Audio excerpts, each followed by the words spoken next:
Welcome my people to AfrikaBibleTori. Una don land for the correct place where we dey break Bible tori wey don last from generation to generation into sweet Pidgin tori. My name na Rebecca.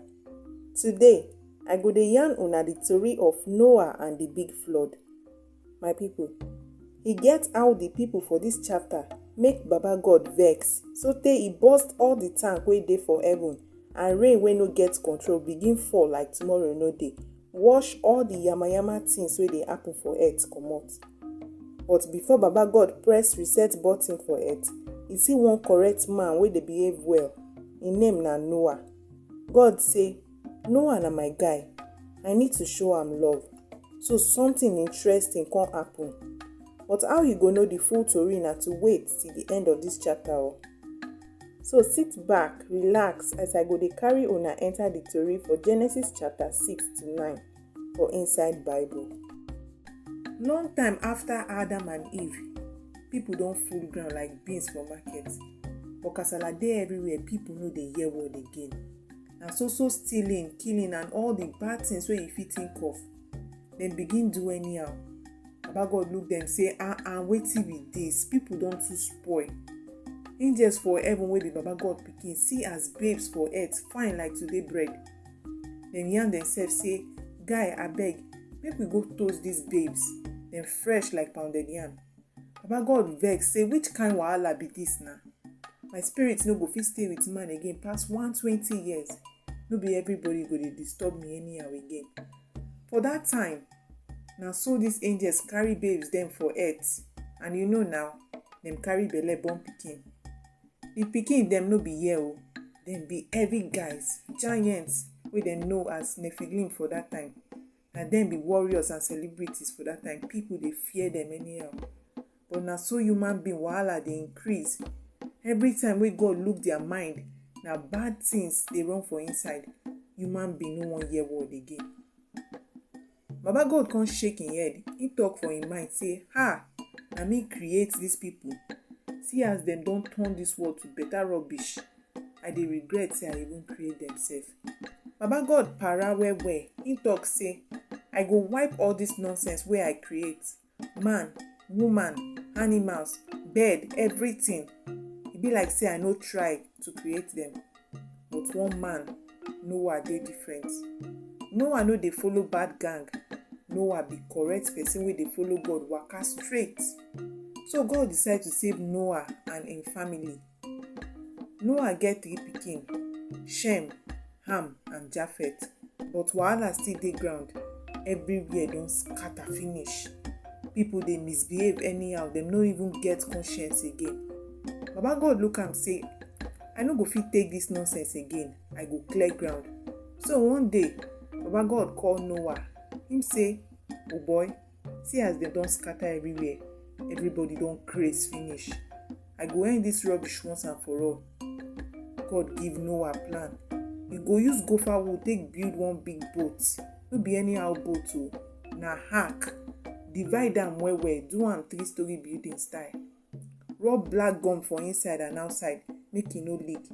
The boat go be 450 feet long, 75 feet wide and 45 feet high. No cut corner. You go put one window, one door and space for them animals, because I go send rain wey go scatter everywhere. Flood go cover the whole world. Na only you and your family I wan save. Noah dey hear word. He no argue like other people. He just say yes sir, yes sir. God say tell am, you go gather man and woman of every animal, chicken, goat, lion, crocodile, anything wey get life. Put them for the ark, make them no die finish. You go also pack food though, because if hunger catch them animals, you go turn your heart to jungle fight. Noah carry everything wey God talk. Him waka like obedient pikin. People for town dey laugh Noah. Dem talk say, see this mumu man. Rain never even fall. Him don dey build ship for land. This man no well at all. But Noah no send. He continue to dey build. He and him family dey work like bricklayer. They no look anybody face. Finally, ark complete. Noah talk say, oya, all my people, make we enter. E don set. Baba God look Noah say, oya my guy, carry your family enter the ark. Na only you dey do correct things for this world.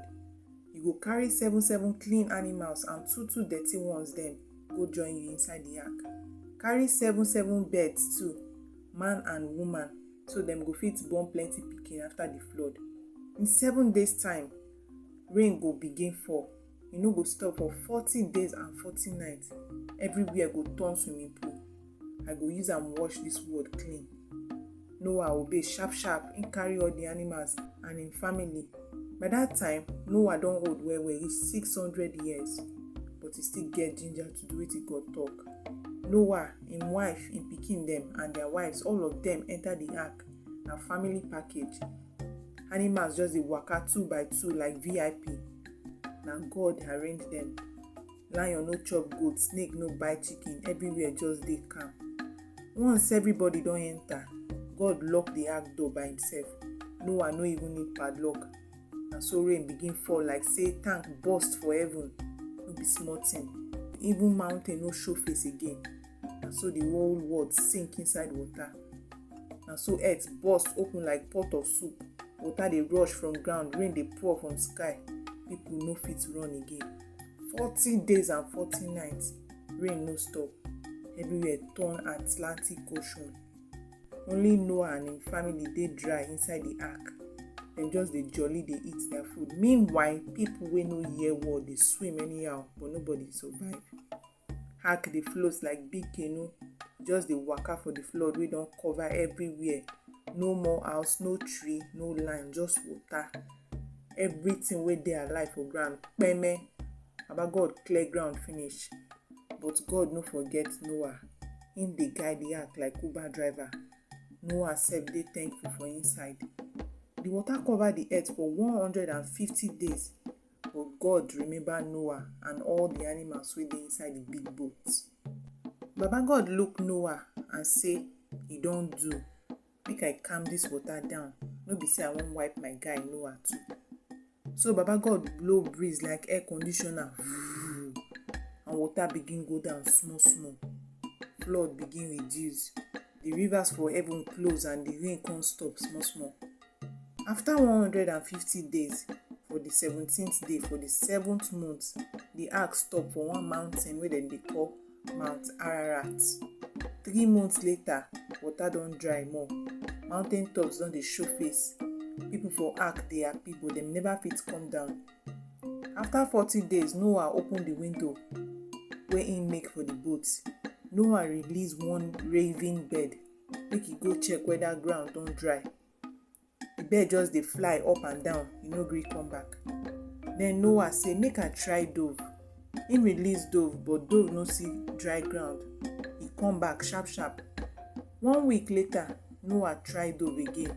This time, dove bring one olive leaf come back for him mouth. Noah shout, "Ha! Land don dey dry small. Hope dey." Another week pass, Noah release dove again, but this time, dove no return. Noah come know say everywhere don dry well. God call Noah, "Oya my guy, make everybody waka comot from the ark. Your family, animals, bird, make them go scatter for ground and start life again." Noah open ark door. Animals dey rush comot like them dey rush go morning market. Noah kneel down, thank Baba God. Him build altar, come use some of the clean animals take do sacrifice. God smile from heaven. Baba God say, "I no go ever use flood wipe earth again. Even though human being go still dey do nonsense, I go dey patient with them. As long as the earth dey, planting time, harvest time, cold and hot, rainy season and dry season go dey. Day and night no go ever finish." Noah and family start new life. Everywhere fresh like new estate after rain. Baba God come bless Noah and him pikin dem. Him tell them, "Oya make una full this earth with plenty children.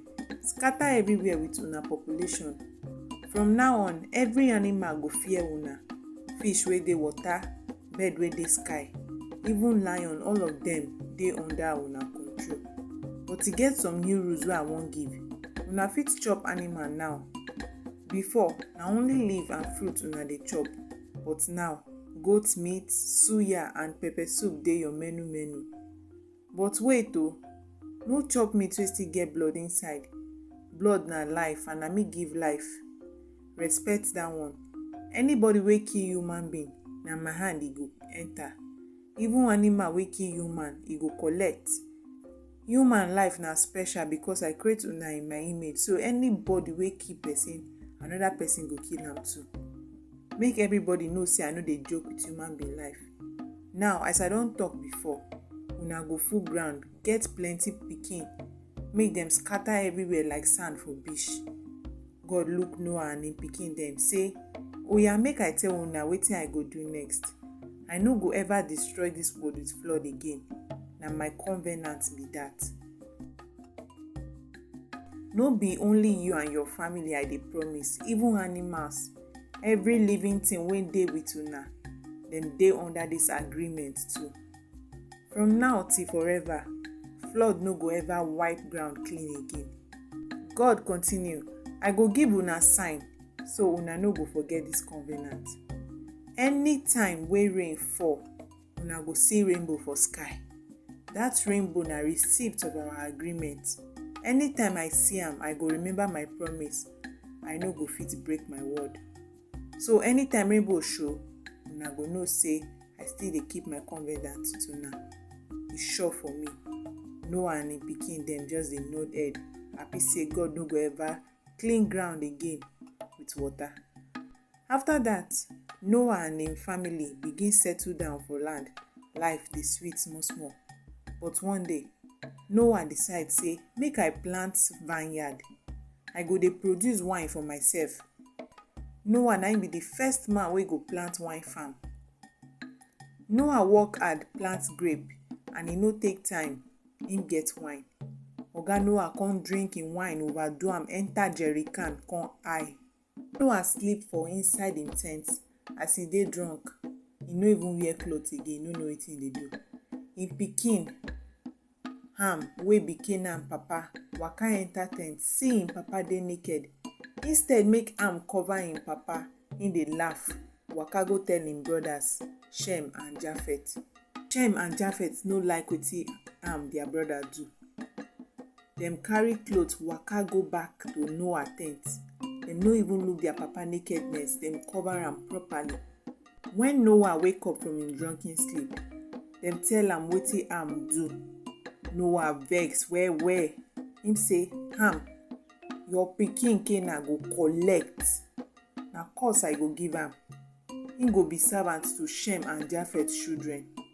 But Noah bless Shem and Japheth. He pray for better things for their future. After the matter now, and after the whole rain palava, Noah lived for 350 years. The total number of life when Noah lived na 950 years before he sleep, no wake up. This na the end and the complete chapter. The story of Noah gets plenty lesson wey we fit carry go house. Number 1 be say obedience dey bring blessing. Noah hear word, obey God, and he save him family. If he no gree build the ark now, na another story we for dey talk. Number 2 be say God no dey play with sin. Number 3 be say God dey keep him promise. Baba God no be politician. Finally, new beginning dey possible. Even after the flood, God give the world another chance. No matter the mistake wey person make, e fit start all over again. E fit start afresh if e gree follow better way. Make I dash una this one. No drink pass your power o. No go over chop wine like Baba Noah. Till next time, una go hear from me again. Bye.